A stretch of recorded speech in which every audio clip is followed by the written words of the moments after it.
بسم اللہ الرحمن الرحیم الصلاۃ والسلام علیک یا رسول اللہ وعلی آلک واصحابک یا حبیب اللہ۔ آج الحمدللہ یکم محرم الحرام ہے اور اسلامی سال کا پہلا دن ہے۔ اس کی نسبت سے انشاءاللہ ایک وظیفہ آپ کے سامنے پیش کروں گا، اس کو یاد کر لیجئے، اس کے اوپر عمل کیجئے، اس کی بے انتہا فضائل اور برکتیں آپ کو حاصل ہوں گی۔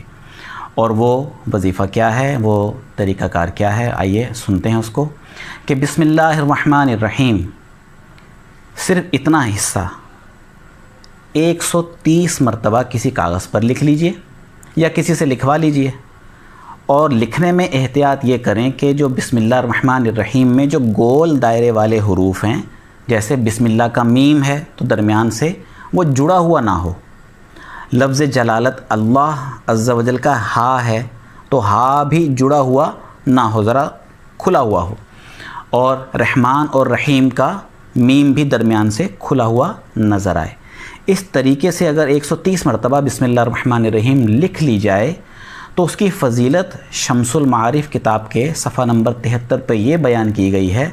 کہ وہ شخص عمر بھر ہر طرح کی برائیوں سے محفوظ رہے گا۔ تو کتنی بڑی فضیلت والی بات ہے کہ کوئی شخص جو ہے وہ 130 مرتبہ صرف بسم اللہ الرحمن الرحیم لکھ لے، اپنے پاس رکھے یا کسی سے لکھوا لے، تو ساری زندگی وہ تمام برائیوں سے محفوظ کر دیا جائے گا۔ تو اس عظیم الشان عمل کو لازمی آج کر لیجئے گا، مغرب سے پہلے آج مغرب سے پہلے اس کو آپ نے لکھ لینا ہے۔ جب آپ اس کو لکھ لیں گے تو اس کو اپنے پاس محفوظ رکھیں، اس کو چاہیں تو پلاسٹک کوٹنگ کروا لیں، ٹھیک ہے نا، یا جناب اس کو ریگزین کے یا چمڑے کے اندر اس کو بند کروا لیجیے، اپنے بٹوے میں، اپنے والیٹ میں رکھیں، اپنی جیب میں رکھیں، ایسی جگہ رکھیں کہ وہ خراب نہ ہو، اپنے لاکر میں رکھ دیں، ٹھیک ہے، جہاں وہ محفوظ رہے۔ تو انشاءاللہ عز و جل یہ برکتیں اور فضیلتیں ہمیں حاصل ہوں گی۔ اور ویسے بھی یکم محرم الحرام بے شمار برکتوں فضیلتوں والا دن ہے، اور اس دن کی ایک اور خصوصیت یہ بھی ہے کہ اس میں حضرت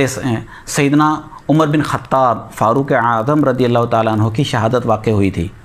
تو گویا یہ سال کی ابتدا، سال کا پہلا دن ہمیں اللہ کی راہ میں قربانی دینے کا درس دیتا ہے، اور اس سال یعنی جو اسلامی سال ہوتا ہے اس کا آخری مہینہ بھی قربانی سے مزین ہے۔ تو گویا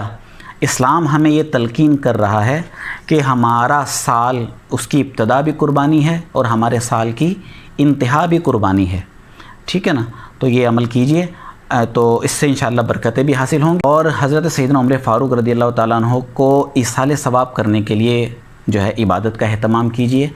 جو بھی آپ سے ہے، جو ہو سکے حسب توفیق قرآن پاک کی تلاوت کریں،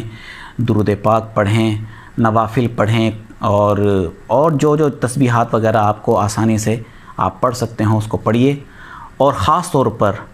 سید الشہداء امام عالی مقام امام حسین رضی اللہ تعالیٰ عنہ اور آپ کے رفقا جو شہید ہوئے، ان سب کے ایصال ثواب کے لیے اہتمام کیجئے۔ اللہ تبارک و تعالی ہمیں اس پر عمل کرنے کی توفیق عطا فرمائے، آمین بجاہ النبی الامین، وما علینا الا البلاغ المبین۔